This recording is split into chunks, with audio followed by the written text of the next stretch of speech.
उत्तराखंड राज्य देवभूमि होने के साथ साथ चमत्कारों का भी गृह राज्य है। यहाँ के हर एक स्थल, मंदिर और पहाड़ी से कोई न कोई प्राचीन कथा जुड़ी हुई है।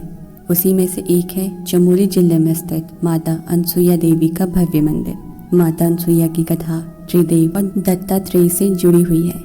मान्यता है कि नवविवाहित जोड़े संतान प्राप्ति की इच्छा से अपनी मनोकामनाएं लेकर माता के मंदिर में मत्था टेकने आते हैं। उत्तराखंड के चमोली जिले के मंडल घाटी के घने जंगलों के बीच माता अनसुईया का भव्य मंदिर है। यह मंदिर हिमालय की ऊंची दुर्गम पहाड़ियों पर स्थित है, इसीलिए यहाँ तक पहुँचने के लिए पैदल चढ़ाई करनी पड़ती है, जो कि अपनी खूबसूरती के साथ निसंतान दंपतियों की मनोकामना पूरी करने के लिए देश भर में पहचान रखता है। यही नहीं, संतान दायिनी के रूप में प्रसिद्ध माता अनसुईया के दरबार में साल भर निसंतान दंपति संतान कामना के लिए पहुँचते हैं। माना जाता है कि शक्ति शिरोमणि माता अनसुईया के दरबार से कोई खाली हाथ नहीं लौटता। वहीं नवरात्रि के दौरान इस मंदिर में लोगों की खास तौर पर भीड़ बढ़ जाती है। मंडल से माता के मंदिर पहुंचने तक 5 किलोमीटर की खड़ी चढ़ाई है, जिस पर श्रद्धालुओं को पैदल ही जाना होता है। मंदिर तक जाने वाले रास्ते के आरंभ में पड़ने वाला मंडल गांव फलदार पेड़ों से भरा हुआ है। अनसुईया मंदिर तक पहुंचने के रास्ते में बांझ,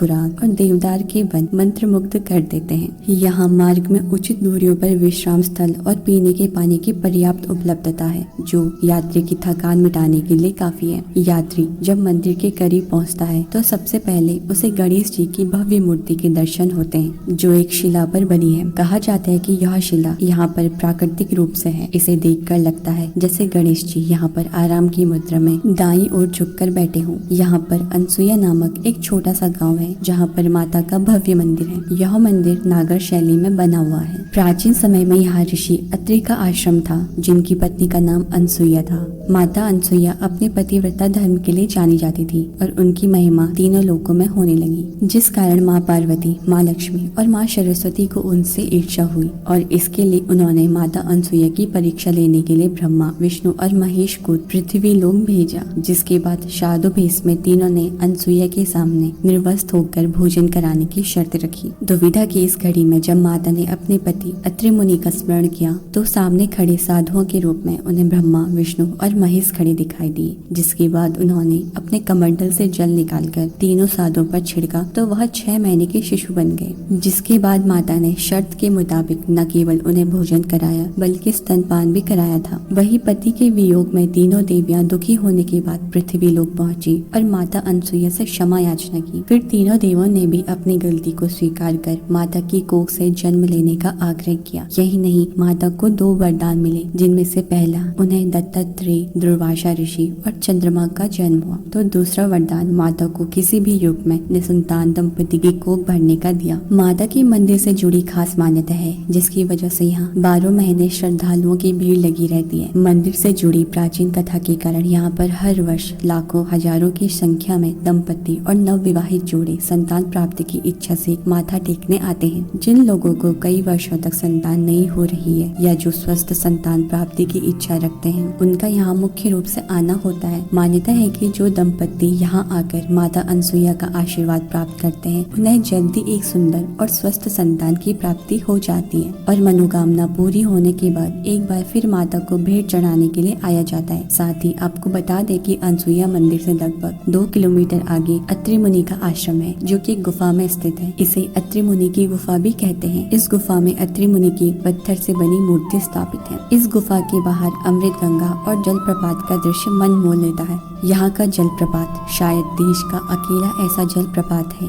जिसकी परिक्रमा की जाती है और साथ ही अमृत गंगा को बिना लांगे ही उसकी परिक्रमा की जाती है। यहाँ हर वर्ष दिसंबर के महीने में अनसुईया के पुत्र भगवान दत्तात्रेय के जन्म अवसर पर दत्तात्रेय जयंती का आयोजन किया जाता है, जो कि मार्गशीर्ष के महीने की चतुर्दशी और पूर्णिमा को लगता है। मेले में आसपास के गाँव के लोग अपनी अपनी डोली लेकर पहुँचते हैं। वैसे तो पूरे वर्ष भर यहाँ की यात्रा की जाती है। इसी स्थान से 5 केदारों में से एक रुद्रनाथ के लिए भी रास्ता जाता है। यहाँ से रुद्रनाथ मंदिर की दूरी लगभग 6 से 8 किलोमीटर है। प्रकृति के बीच शांत और भक्तिमय माहौल में श्रद्धालु और पर्यटक अपनी शुद्ध बुद्ध खो बैठते हैं।